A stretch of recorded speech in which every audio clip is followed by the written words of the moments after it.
Hey everybody, it's Alexander Dahl with Manifest Vitality once again. So I got another interview ready to go here. So we'll go ahead and just jump straight into that one. All right, here you go. All right, so I'm currently on the phone with Josh. He's another one of the musicians that reached out about the current interview series. So I'm going to go ahead and give him a chance to introduce himself. Hey, you guys, this is Josh. I'm a 33-year-old musician out of Jasper, Georgia. And I hope every day is having a wonderful day because the sun is shining here. So I hope it's shining wherever you guys are at. Excellent. So, Josh, I always like to start at the beginning when people first found music. What was it about music that you found really important and crucial to you that you felt you needed to pursue? Now, a pursuit until later on in life, but as far as music and its influence on me goes personally, um, my connection with music has been strong ever since I was a kid. And I got involved with music when I was about 11 or 12 years old with a middle school band, and I stayed with band all throughout middle school and high school. But it wasn't until I was 19 years old, and I kind of got shanghaied into playing a little set that I didn't intend to play. Is where my musical pursuit really started. Okay. So you mentioned playing music while you were in school. So were you a part of like the regular concert band curriculum? No, I was a marching band nerd. Oh, We okay. Okay. I was in Loganville High School, and I started marching when I was in seventh grade. We actually had a middle school marching band. It was Loganville, and at Hmm. the time, we were the only middle school band in the world that was allowed to march during the Festival of Lights parade in Orlando Studios. Oh, cool. So your marching band program in your school was separated from the regular like concert band classes. Hmm. Okay. Um, I also was in marching band, but it was kind of tied into the regular concert band. Although now that I think about it, I don't think that everybody that took concert band was forced to also do marching band. Although I wouldn't be able No, to say that was a long time ago. it was kind of different with us. It was like, I mean, they were kind of tied, but not exactly. It's like if you were in marching band, you were in band, Hmm. but we had concert pieces that we worked on here and there, but primarily our focus was marching. We put on like maybe three concerts a year, but And then, what did you play in marching band? well, I started off playing trumpet. And when I moved to Loganville, I noticed that the drum line in Loganville Middle School had a lot more drums than we did. Hmm. And so I started learning how to play the drums. Hmm. And I started playing trumpet. And what was crazy is I auditioned for drums my first year after playing trumpet. But during the time I spent trying to learn the music, all the drummers except for a couple, kept calling me a poser. And there's actually a couple of guys that I went to school with that are actually they're career musicians now.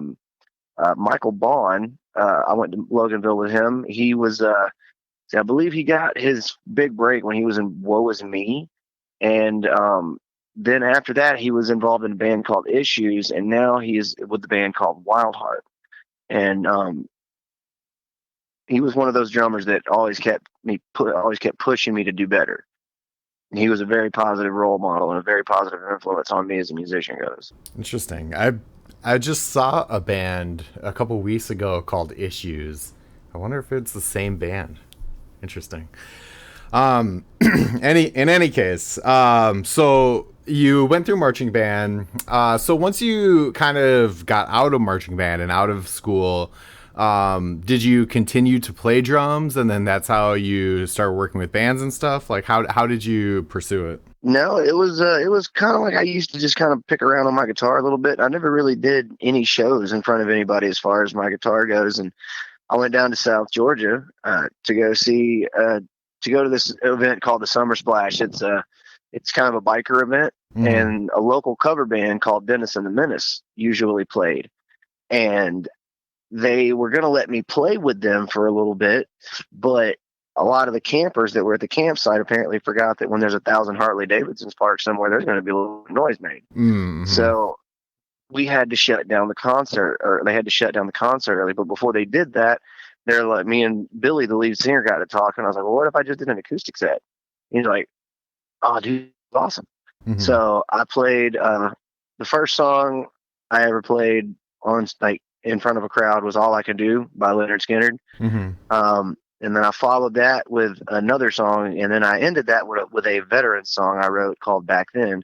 That's not on my YouTube or anything yet, but after I played that song, bikers that that you could tell were hard bikers. They had, they were one percenters, and when I got done playing my veteran song, a lot of those men that were one percenters, all they could do was is just grab me by the shoulder with tears in their eyes and just saying thank you. And it was like at that moment, this is what I want to do. Nice. I want to make people feel. I want to make people feel again. Sure, sure. I'm sure that was really reassuring, having them come up to you after that in that sort of situation. So after that event, how did you continue? Did you just kind of go down the route of being like a solo writer and then getting your stuff together, or did you start working with other musicians? I kind of stayed solo for a while, man. I mean, I've worked with musicians, here and there, just jamming. But as far as professionally goes, I never really had the time because as far as being a musician goes, as much as I love music, I've got to work, and Hmm. I'm one of those people. It's I find a hard time finding the balance in between the two. But for the most part, I just stayed solo. I played a bunch of coffee shops and whatnot, but most recently, I was involved in a project that didn't quite go the way that I thought it would. I invested $1,600 into a project that went kind of nowhere, and it but it's not the kind of music that I wanted to do. Hmm. I'm a backwoods musician, dude. I'm a back porch picker. I love to play songs that make people laugh. I love to play songs that make people, you know, I don't love to play songs that make people cry, but I Hmm. love to play music and just I love to see the looks on people's faces when they're feeling something. And it really humbles me at the end of the day when I get people commenting on my channel when they hear a song that I wrote. And they're like, "Dude, thank you so much. That it's like I feel like you wrote that for me." Nice. That's definitely an important thing to be able to, have the people that listen to your music have that, chord and, string, the plucking the heartstrings thing, I suppose is what I'm trying to get at. Hmm. Very cool. So with the stuff that you've been writing and the way that you kind of approach writing, being, as you describe, a back porch picker, um, how do you see yourself progressing? Like how can you get material together, and how do you produce the material that you have? You mentioned you had a YouTube channel, so how is it that you're getting material onto it? Well, what I'll do is I'll usually sit down with my guitar and I'll record a video of just me playing, and I'll usually go through about 4 or 5 recording sessions before I finally get a video just right. Or in some cases, dude, I've on one of my songs, "Frustrated," it's actually got drums on it, and it's got drums and a lead, a little bit of a bridge, and but the funny thing is when I get down to make a sound, I make it happen one way or the other. Like with "Frustrated," I sat down. My buddy had a drum kit, but he didn't have any sticks, and he didn't have a friggin' kick pedal. So I had to take the snare off the stand, sit with the snare in my lap with the bass drum in front of me. I'm sitting there playing the snare drum with my thumbs and the bass drum with my pinkies. And when you listen to the song "Frustrated" on my YouTube channel, that is what you're hearing. Okay. Um, but I just love to make good music. I like to make good. Okay. And so the way that you're actually producing your videos actually sounds pretty organic, and you're doing them really low budget. Are you in the process of like getting material together to record like a full EP kind of thing? Or how do you see yourself progressing in your current trajectory? Well, right now, I'd like to focus on playing locally. So I'd like to potentially, hook up with some local musicians that are in this area and maybe put together a project.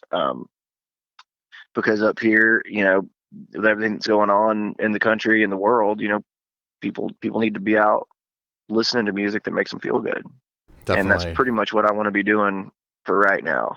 I, Most of the people that I talk to are all very anxious to be able to get out and play shows again. Uh, Well, as far as shows go,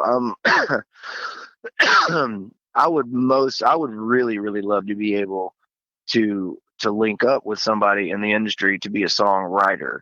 Mm-hmm. Um, because like I'm a very simple person. I don't want to be in the limelight. I'm not about fame, and I like to make a little bit of money off my music, and I'd like to have my name out there as a songwriter. I Mm-hmm. wouldn't mind that, but um, Yeah, ultimately, I just I don't think there's anything wrong with that either. A lot of people kind of give shit to that sort of philosophy of, selling songs to, the people that the industry wants you to listen to. And it's like, no, man. You got people that stayed true to themselves, like Jim Croce. mhm, I'm a big Jim Croce fan, dude. He's a big influence of mine, and I don't know why that kind of just struck a chord with me. It's like, I hear the same thing. It's like the guy that I was with, um, I pretty much just insulted me musically as far as my talent goes, and mhm, he was slightly narcissistic. I'm not going to name any names or point fingers, of course. but he, out of professional courtesy, Mhm. um, but that boiled down to me. I wrote a song to some music that he wrote, and I just lyrically, I was completely ashamed of what I wrote. And it's not because it was a bad song, or it was badly mhm. written. It was because the lyrics that I wrote, they are not me at Sure. all. Like Because I have that. a very, very, very strong connection to God. I Mhm. don't claim to be a Christian, but that song that I wrote was pretty much like me standing up, mooning God, and giving the middle finger at the same time. And I'm like, dude, I don't. You do this, you do that project, take my name off of that song. You know, um, all I ask is that you don't steal the one that you really wanted to, because I have a whole lot of people willing to go to bat for me over that, a lot more than you do. You threw a little bit of distortion and ruined my song with a drum track that I really didn't want, because that song is a swing song, Mhm. and you turned it into like a a blue. I mean, it sounded really good, but it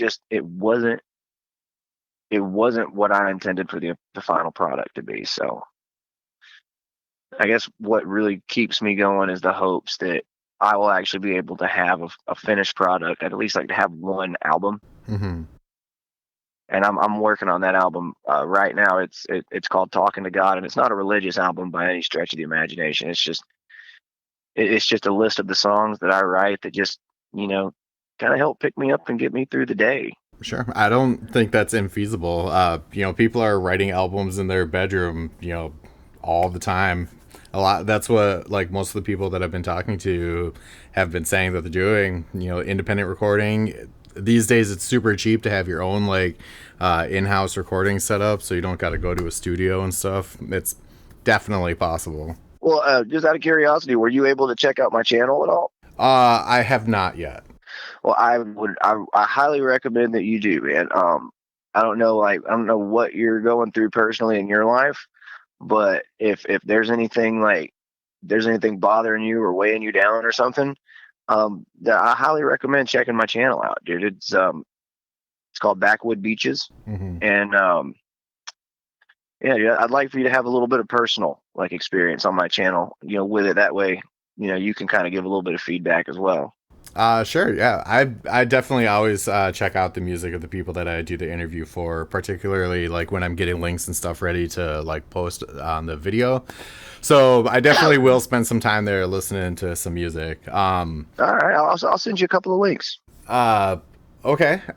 So what are some really prominent memories for you that you have, participating in music, whether it be, going to an inspirational show or something like that? Well, number one is the first one I told you about, is where it all started. But honestly, I think one of my second favorite memories, it's kind of childish and stupid, because in this day and age, you couldn't get away with this shit. But back in the day, I used to play at this little bar called The Island down in South Georgia. And that band, Dennis and the Menace, well, the drummer from that band also played a mean guitar. Well, when I'd get on stage, I would play a lot of stuff like Rodney Carrington, a lot of, you know, a lot of adult humor stuff.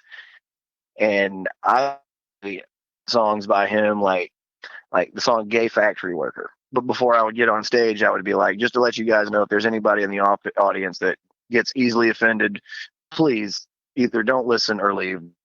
Everybody else here is trying to have a good time. So thank you kindly.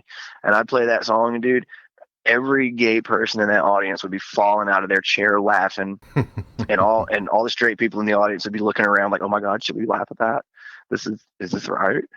And then when I'd get done playing, Scott Thibodeau would come on stage and he would play another perverted song to try to top that, and then I'd play a perverted song that I wrote. It was just it was like a battle of the wits musically, and we had an absolute blast every time we did it. So we did kind of just talk about your YouTube channel. You kind of threw that out there. Is there any other Mm-hmm. social media where people can check out what you're working on and putting out there? Yeah, there's a lot of videos on my Facebook that I haven't released to the public. I've got like a little bit of a comedy channel on my Facebook page. I just did a few Snapchat videos that are a little funny. Um, like I'll give you a rundown of one. Like one of them is, it's like the Elfie face one. It's like, if I ever meet an astronaut, I got a couple of questions. Like number one, does the lack of gravity, affect, like if you got to go pee in space, does the lack of gravity like affect the flow? Like does it come out in a stream or does it bubble right off the rip? And second question, if a man and woman astronaut are up in space and they want to make a baby astronaut, how does gravity again affect the flow? And when you think about it, can you really knock a woman up in space or just knock her around? All right.